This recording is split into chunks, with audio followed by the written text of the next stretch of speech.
noite a todos. Agradecemos a todos que estão nos acompanhando em mais um trabalho do Centro Espírita Ceareiro de Jesus. E antes de dar início ao nosso estudo dessa noite, vamos fazer a nossa prece inicial. Aqueles que se sentirem mais tranquilizados, cerrarem os olhos físicos, levar nossos pensamentos até o nosso Divino Criador, nosso Pai de infinito amor, bondade e misericórdia, agradecer a toda a espiritualidade amiga mais evoluída que irá nos acompanhar, que nos acompanha o tempo todo, nos dando toda a intuição e muitas vezes a instrução necessária para trazer as palavras que todos nós precisamos na nossa caminhada rumo à perfeição. Agradecidos que estamos por mais essa oportunidade, solicitamos humildemente a permissão para dar início ao estudo dessa noite. Que assim seja, graças a Deus. O tema proposto para nós estudarmos está no Evangelho segundo o Espiritismo. É bom lembrar que o Evangelho segundo o Espiritismo ele contém as explicações das máximas do Cristo, sua concordância com o Espiritismo e a sua aplicação às diversas posições da vida. Hoje trabalharemos com o capítulo 13, que a mão direita, ou melhor, que a mão esquerda não saiba o que faz a direita. E vamos trabalhar também o capítulo 20, os obreiros do Senhor. No capítulo 13, será necessário a gente fazer a leitura completa do item 1 e 2, porque eles por si só já vão trazer para nós o ensinamento em relação ao texto. Então, o item 1. Evitai fazer vossas boas ações diante dos homens, para não serdes vistos. De outra forma, não recebereis a recompensa de vosso Pai, que está nos céus. Quando, pois, derdes esmola, não mandeis soar a trombeta diante de vós, como fazem os hipócritas nas sinagogas e nas ruas, para serem homenageados pelos homens. Eu vos digo, em verdade, que eles já receberam a sua recompensa. Mas, quando derdes esmola, que a vossa mão esquerda não saiba o que faz a mão direita, para que a vossa esmola fique em segredo e vosso Pai, que vê o que se passa, vos dará a recompensa. Está lá em Mateus, no capítulo 6, versículos de 1 a 4. O item 2 traz para a gente também um texto de Mateus. Tendo Jesus descido da montanha, uma multidão o seguiu e juntamente com ela, um leproso veio até ele e o adorou, dizendo: Senhor, se quiseres, podes me curar? Jesus, estendendo a mão, o tocou e disse: Eu quero, ser limpo. E nesse instante a lepra foi curada. Então Jesus disse: Não digas isso a ninguém, mas vá, mostre-te aos sacerdotes e faze a oferta que ordenou Moisés, a fim de que isso lhes sirvas de testemunho. Está lá em Mateus, no capítulo 8, versículos também de 1 a 4. Bem, já o item 3, ele trata dessa questão de fazer o bem sem ostentação, deixando claro que esconder a mão que dá é ainda mais meritório. Nesse item 3 a gente trabalha justamente a questão dessa metáfora, que é que a mão esquerda não saiba o que faz a direita. Por que uma metáfora? Porque é uma figura de linguagem que serve como um meio de comparação. Mas mesmo sendo uma metáfora, é importante dizer que ela caracteriza a virtude de fazer o bem com modéstia. E aí nós vamos entender que, na verdade, existem dois tipos de modéstia, né? O próprio texto trabalha a modéstia real e tem a modéstia que é falsa, né? Que na verdade é uma simulação. E por que a gente está tratando? Porque o tema ele deixa clara a diferença entre as duas. Enquanto a realmente se trata da caridade propriamente dita, que é aquilo que nós buscamos dentro do Evangelho do Mestre Jesus, a falsa modéstia, ou como a gente pode dizer, uma simulação de modéstia, ela se faz presente em diversos momentos que nós observamos na nossa vida. Surge a oportunidade de nós fazermos o bem, de praticarmos a caridade e, por mais que no nosso íntimo nós gostaríamos de fazê-lo sem que outras pessoas percebessem, mas fica no nosso interior aquela vontade, né? Porque nós estamos ainda dentro dos vícios, do orgulho, do egoísmo e da vaidade, que alguém percebesse que eu estou fazendo uma coisa boa. E é justamente isso que a gente precisa entender melhor. Quem vê tudo, quem sabe de tudo, é o Senhor, é Deus. Ele vê e sabe de tudo. Então a gente não precisa ficar angustiado quando porventura a gente fez alguma coisa e outras pessoas não o souberam, muito pelo contrário. Porque não adianta esconder a mão quando se deixam que percebe, né, o que você fez. A gente vai ter que entender e compreender também, se colocar no lugar da outra pessoa que porventura estava precisando ou está precisando de alguma coisa, ou seja, material, ou seja, de cunho moral, e você faz demonstrando ou tentando colocar que você se encontra melhor que ele ou que você é melhor que ele. Essa pessoa que está recebendo muitas vezes se sente humilhada. E esse é o ponto importante que a gente precisa deixar claro. Quando a gente faz as coisas de coração, quando a gente já adquiriu essa perfeição que nós vamos atingir com o tempo, é claro, nós vamos entender que quem ganha quando a gente faz algum tipo de caridade, primeiramente somos nós. E depois, como fator secundário, aquela pessoa que porventura recebeu e todas as demais que serão contempladas com aquilo. Mesmo porque todas as vezes que nós formos elogiados por fazer aquilo que é uma obrigação nossa, nós já tivemos a nossa recompensa aqui na Terra. Não tem o que se preocupar ou pensar em algum momento de que isso contou como alguma coisa boa que a gente fez. Devemos, como sinal incontestável de uma grande superioridade moral, fazer a abstração da vida presente e identificar-se com a vida futura. Bom, quando a gente fala que procurar fazer o bem sem ostentação, nós estamos justamente trabalhando nessa questão de fazer as coisas de maneira que até a pessoa que está sendo atingida, recebida, não saiba de onde veio. Nem porque veio, ou se é ou não merecedora. Porque essa é uma questão que quem vai avaliar é o Criador, e não nós.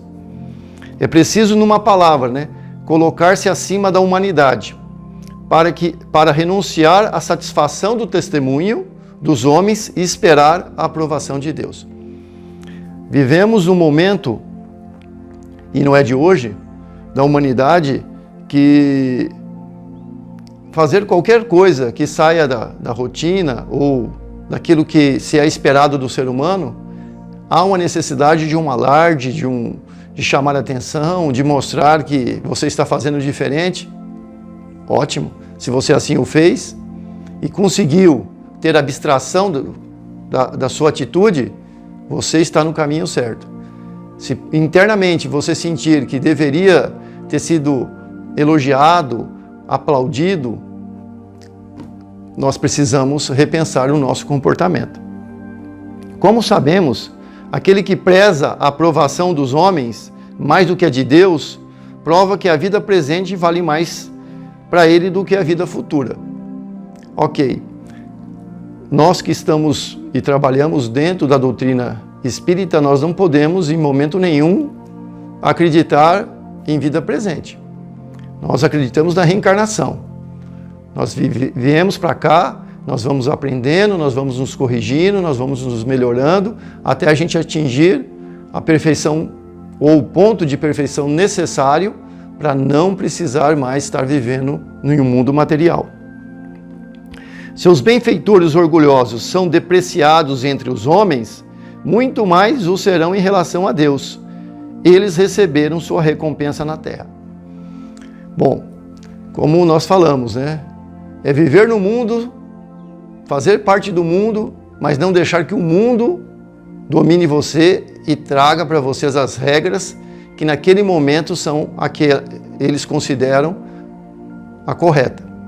Ter as suas convicções, acreditar naquilo que você faz e fazê-lo sem esperar nada em troca.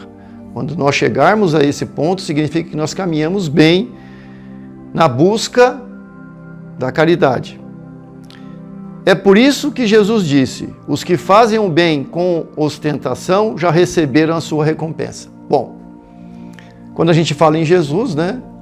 Ele é o caminho, a verdade e a vida. Se ele já deixou isso bem claro para nós, ele está deixando claro que o anonimato, a humildade, a abstração, são fatores que vão fazer com que seja atingido esse objetivo da ajuda aos irmãos que porventura sejam necessitados. Na verdade, aquele que busca a sua glorificação sobre a terra pelo bem que faz, já se pagou a si mesmo. Opa, ele fez, foi ovacionado, colocaram o nome dele em algum lugar, ele foi reconhecido por aquilo que ele fez, ótimo, já está pago, ou seja, ele já recebeu aquilo que ele esperava. Deus não lhe deve nada, só lhe resta receber a punição pelo seu orgulho, como o texto é bem claro quando traz essas palavras, né? Ou seja, quando se trata que Deus não lhe deve nada, é óbvio que nós não estamos dizendo que em algum momento o Criador deve para nós. Mas aquela expectativa que você tem de que tudo que eu faço eu vou receber em troca, entender que se eu tiver o orgulho, eu fico com ele como meu prêmio e não preciso me preocupar como vai ser avaliado pelo Criador. A prática do bem, sem ostentação, ela tem duplo mérito. Além da caridade material, né, é igualmente uma caridade moral. Como a gente precisa entender isso? A gente precisa entender que uma boa ação, sendo generosa, de verdade, de coração, jamais inverte os papéis, como a gente tinha dito há pouco tempo, né? Quando a gente disse que quando a gente ajuda, a gente precisa tomar o maior cuidado possível de não humilhar o ajudado. E é esse a questão de se não inverter os papéis. Ou seja, não adianta fazê-lo e colocar quem está recebendo em situação humilhante, porque esse que está pedindo, ou esse que está necessitando, ele está passando pelas suas provas. E a gente tem a oportunidade de fazê-lo, por que colocá-lo numa situação difícil? E é o que querem dizer essas palavras: o que a mão esquerda não saiba o que faz a direita. Já no capítulo 20, que trata dos trabalhadores de última hora, ele vai se encaixar com perfeição no nosso tema. Por quê? Porque o item 5 diz o seguinte: felizes serão os que tiveram trabalhado o campo do Senhor com desinteresse e sem outro objetivo que o da caridade. E aí, quando se fala trabalhadores de última hora, nós todos que estamos no planeta nesse momento nos encaixamos nos trabalhadores de última hora. Nós tivemos infinitas oportunidades em outras existências de fazer diferente. Nós, espíritas, sabemos que nós estamos num momento de transição planetária, onde parte daqueles que hoje habitam o planeta Terra possivelmente não mais habitarão em próximas existências. Ou seja, será necessário que o planeta viva a regeneração. E aqueles que não se enquadram, não aqui estarão. Ou seja, nós estamos na condição de trabalhadores de última hora. E para isso, nós devemos trabalhar juntos e unir nossos esforços, uma vez que juntos somos mais fortes.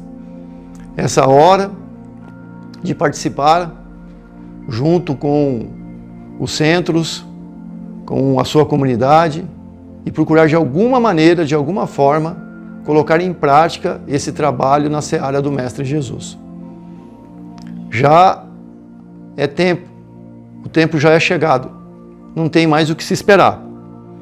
Infelizmente, nós teremos muitos infelizes, pois aqueles que retardam a hora da colheita, mesmo porque sequer a plantaram, virão a tempestade e eles serão levados pelo turbilhão. Ou seja, nós falamos agora há pouco que numa transição planetária, numa mudança de todas as condições para que os que aqui habitem já tenham o preparo necessário para a caminhada junto a um planeta de convivência entre pessoas felizes.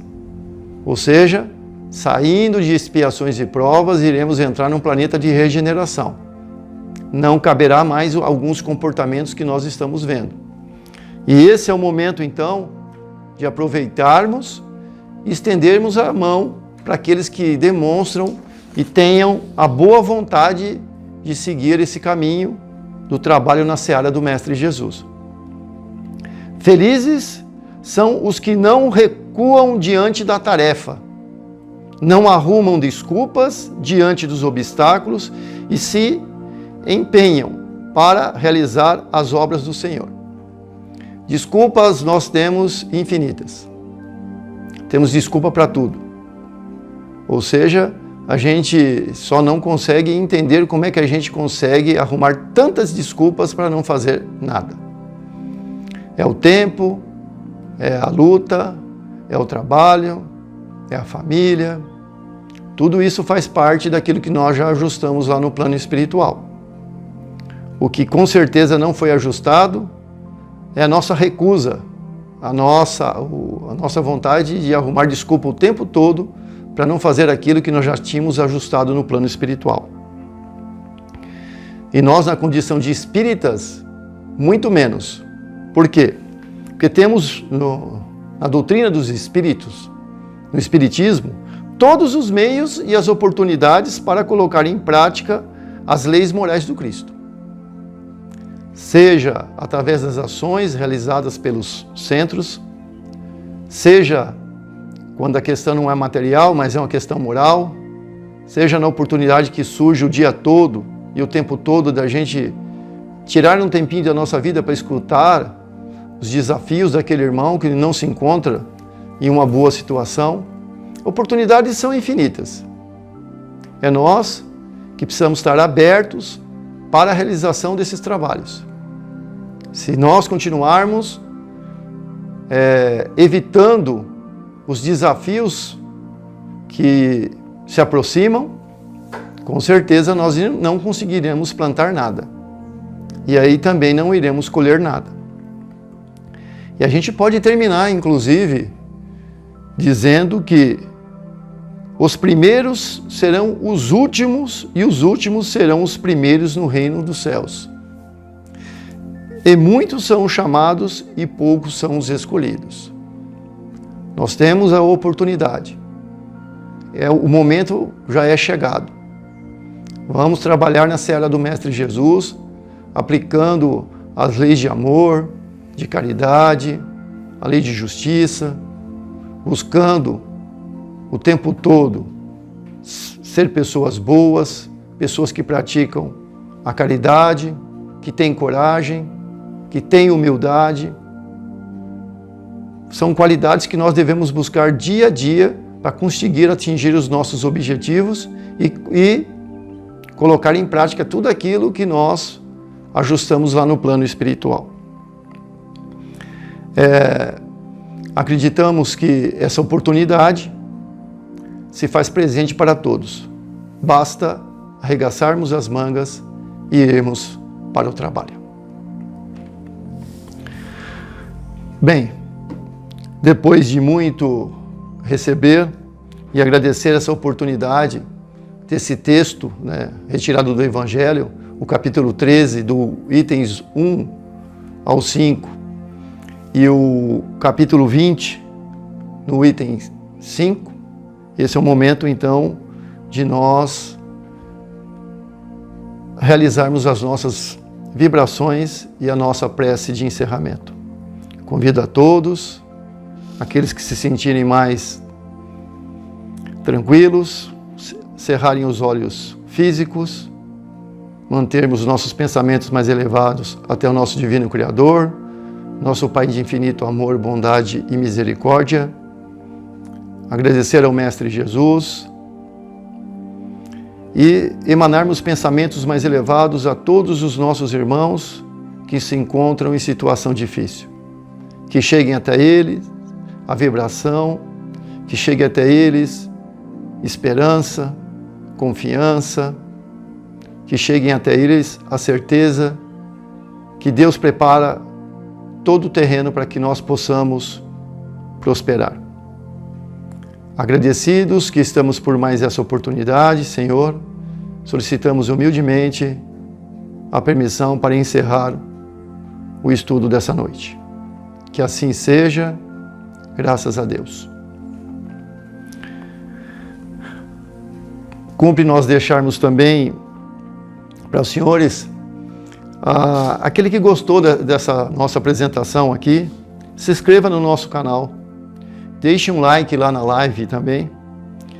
E a pandemia ainda não acabou, senhores. Vamos usar a máscara, usar o álcool em gel, vamos evitar aglomerações e tomar a vacina quando chegar a sua vez. Todos nós sabemos e devemos ser o exemplo. Obrigado a todos.